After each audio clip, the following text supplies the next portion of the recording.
ao quadro De Olho na Educação e olha só que bacana, pessoal. Hoje um assunto bem legal, um assunto super importante, né? Porque é justamente a formação de professores.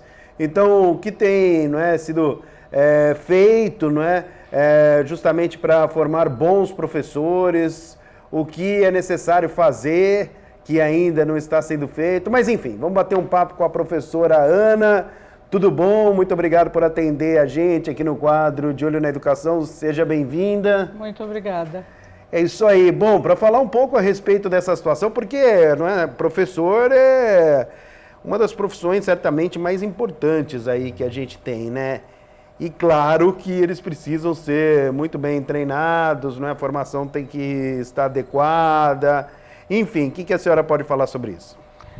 Olha, eu acho que um grande problema que a gente tem na atuação do professor é que as pessoas acreditam que por saber um determinado conteúdo, ele pode ser um bom professor. Então, não adianta só ser bem formado, Perfeito. ter um curso, uma formação, uma graduação bem feita e ele não ter conhecimento, não só do conhecimento didático, da vida dos alunos e principalmente como é que ele pode fazer para tornar aqueles conteúdos que ele domina, o que a gente chama de tornar os conteúdos aprendíveis, né? Então, ser um excelente profissional não significa que a pessoa vai ser um excelente professor.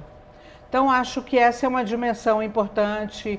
Eu estive há pouco tempo numa instituição de ensino superior em que 70% dos professores não têm licenciatura, o curso de licenciatura, que é o que nos dá a formação docente.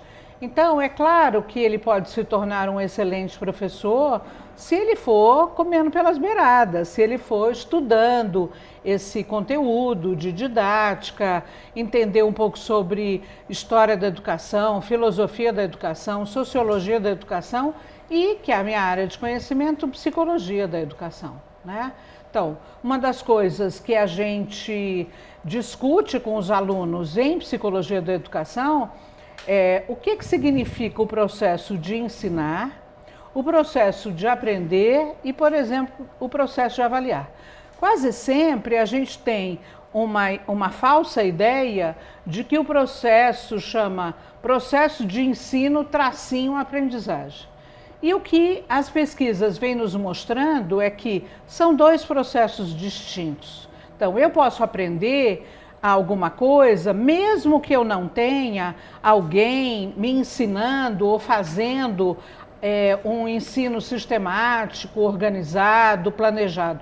Então, eu estou num outro país, entro para comprar bilhete de metrô e eu não sei a língua daquele país, e aí eu fico olhando onde que a pessoa coloca o cartão, onde que ela clica. Então, essas dimensões ele está me ensinando, mas sem ter um processo de ensino organizado. Esse é um aspecto. Então, a aprendizagem não ocorre só na sala de aula, né? Eu digo para os meus alunos, tomar cerveja com os colegas, assistir um filme, ler um bom livro, tudo isso também promove a aprendizagem. Agora, o processo de ensino, por outro lado, é um processo que, se ele for bem feito, ajustado aos alunos, ele necessariamente implica em aprendizagem. Então, a gente costuma brincar dizendo, se eu disser, saindo da minha classe, hoje eu ensinei matemática, mas ninguém aprendeu, equivale a eu fechar a porta da minha loja no final do dia e dizer, hoje eu vendi bastante, mas ninguém comprou. Então, o processo de ensino, ele necessariamente Bela comparação, professora. Tem como consequência a aprendizagem, tá certo? Então, são dois processos diferentes, mas que andam de mão dada. E uma das coisas que a senhora falou, não é, que nossa, eu concordo 100%, que às vezes o fato da pessoa ser, não é, excelente profissional não significa que vá ser um professor competente, brilhante, né? O que é preciso, então, para as pessoas que são boas naquilo que fazem, né, nas tarefas que desenvolvem profissionalmente falando, também atuando como professor? Olha, eu acho que ninguém nasce para ser alguma coisa, né? Então, essa ideia assim, tenho vocação... Nasceu para isso, não é assim? Não, tenho vocação para ser médico, tenho vocação para ser psicólogo, assim como para ser professor. Então, eu acho que cada um de nós tem possibilidade de ser o que quiser na vida. Eu lembro quando a minha filha estava escolhendo o curso que ela faria na faculdade, ela falava, mãe, eu quero fazer algum curso que eu possa ajudar as pessoas. E eu dizia, você pode fazer medicina, psicologia, você pode ser bombeira, você pode ser manicure, jornalismo, jornalista, você pode ser qualquer coisa, porque, na verdade, quem vai escolher o que vai estudar é você. Agora, o que a gente precisa considerar é que, então vamos considerar o fato de que eu entrei num determinado curso de graduação e eu preciso, sem dúvida nenhuma, dominar aquele conteúdo. Mas eu preciso também ter os conteúdos da didática, como é que eu analiso, por exemplo, a motivação do aluno, como é que eu faço para usar uma expressão que eu uso sempre, como é que eu vou erotizar o conhecimento? Como é que eu faço o aluno ter desejo de aprender? Como é que eu faço o aluno ter prazer em ter aprendido determinada coisa? Então, essa erotização do conhecimento, ela precisa de conhecimentos que a gente adquire, por exemplo, na psicologia. Tá certo? Então, a gente precisa desses conhecimentos. Eu preciso entender por que a gente está no século XXI e as nossas escolas ainda têm o mesmo formato do século XIX. Por que eu vou ao médico e o procedimento que o médico usa para detectar, por exemplo, um nódulo na minha mama é algo que fez parte das pesquisas dos últimos 5 anos. Enquanto, sabe quanto tempo o conhecimento na área de formação de professores demora para chegar na sala de aula? 50 anos. Nossa, por quê? Porque as pessoas acreditam, eu acho que tem muito a ver com esse fato de que a pessoa acha que saber o conteúdo é suficiente. Então ela não vai atrás nem de conhecimento sobre como ensinar, como transformar aquele conteúdo em algo aprendível. Então por isso que eu estou dizendo, apesar da gente estar em 2023, a sala de aula ainda é organizada com fileiras, uma atrás da outra, né? O professor fica lá na frente, ele é o dono do saber. Então, um equívoco que o professor tem também é ele acreditar que ele vai transmitir o conhecimento. Porque se a gente olhar, a informação está aí, não é? Então, o que eu preciso ensinar ao aluno é como é que ele busca a informação adequada, porque a gente costuma dizer, o excesso de informação é tão complicado quanto a falta de informação. É verdade. Eu entro num site aqui, outro ali, outro ali, outro aqui. Nossa, é uma bagunça na cabeça que... E aí eu não sei o que buscar. Pelo amor de Deus. É. Não, e é justamente isso, né, professora? Porque a gente percebe, tipo... Eu sou, né, aluno até hoje, porque eu adoro estudar, estou sempre estudando e tudo mais. E, a gente percebe nitidamente quando o professor realmente ele está dando aula e você consegue, né, compreender aquilo que está falando, tem toda uma metodologia. Isso e mesmo. até a questão de trabalhar o lado emocional também, né, professora? Porque certamente não é fácil ser professor ou professora.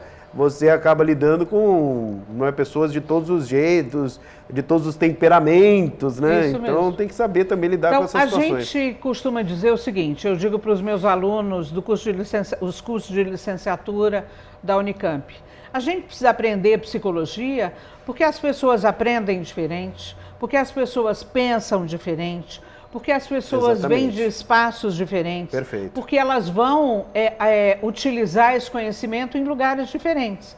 Então, uma das dimensões que eu acho que faz falta no curso de formação de professores é você aprender a trabalhar coletivamente. Olha só que legal isso aí, pessoal. Porque quase sempre, o que vai acontecer? O cara está lá fazendo um curso de formação de professores, ele vai para a escola, ele nunca está sozinho. né? Ele vai trabalhar num conjunto de uma escola, no grupo de professores, ele tem que aprender a respeitar o outro, ele tem que aprender a dizer coisas para o outro de uma forma assertiva, ele precisa aprender a ouvir, a analisar diferentes pontos de vista. Isso a gente tem que ensinar na graduação.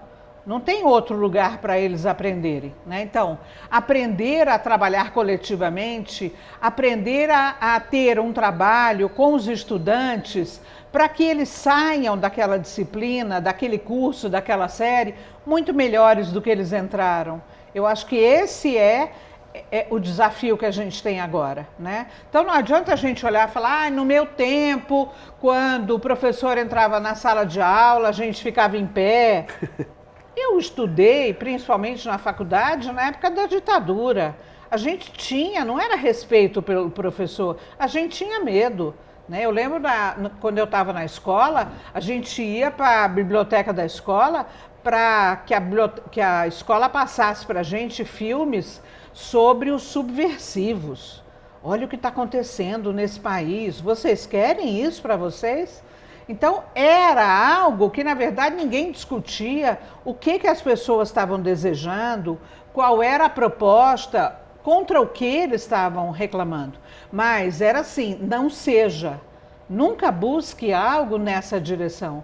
Então, acho que o trabalho coletivo é algo que eu tenho insistido muito com os meus alunos da Unicamp. Então, vou fazer uma proposta de trabalho em grupo, tem sempre um que levanta a mão e diz, professor, eu não vou fazer em grupo, eu vou fazer sozinho. E eu digo, não, você vai fazer em grupo, inclusive para aprender a trabalhar em grupo. Olha só. Inclusive para poder desenvolver essa estratégia, né? Como a senhora, olha, o tempo passou rapidinho, não é? A professora Ana fala super bem, não é?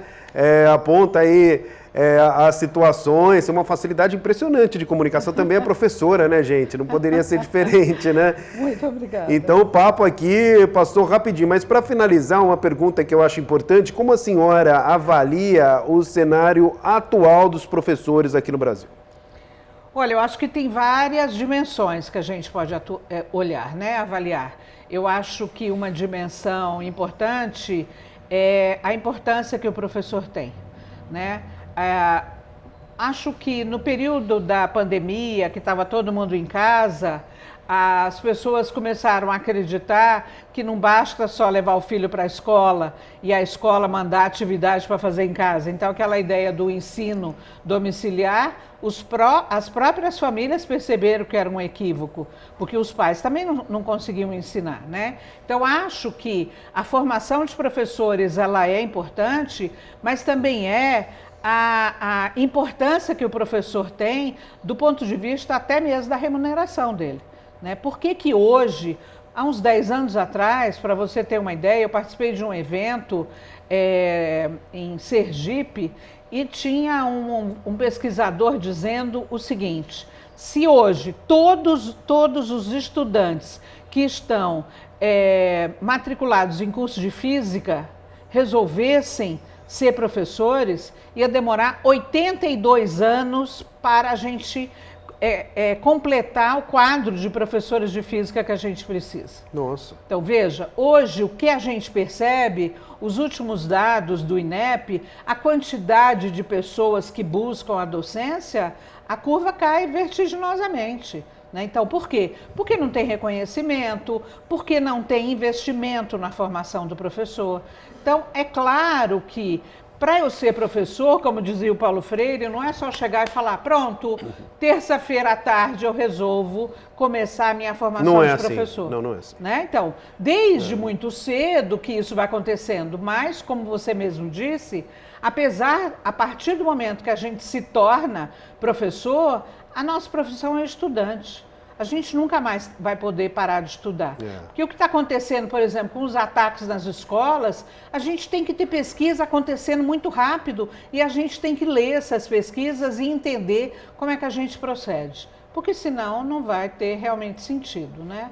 Então, acho que algo que é importante o professor tem que batalhar palmo a palmo por sua formação, pela sua profissionalização, estar na escola que tenha um espaço não só para que ele dê aula, mas também para que ele se forme, no coletivo. Acho que tudo isso é importante. Boa, muito obrigado pela entrevista. Ok. Bom, pessoal, eu sou o André Arendt, já sabe, né? Tô sempre de olho na educação. Tchau!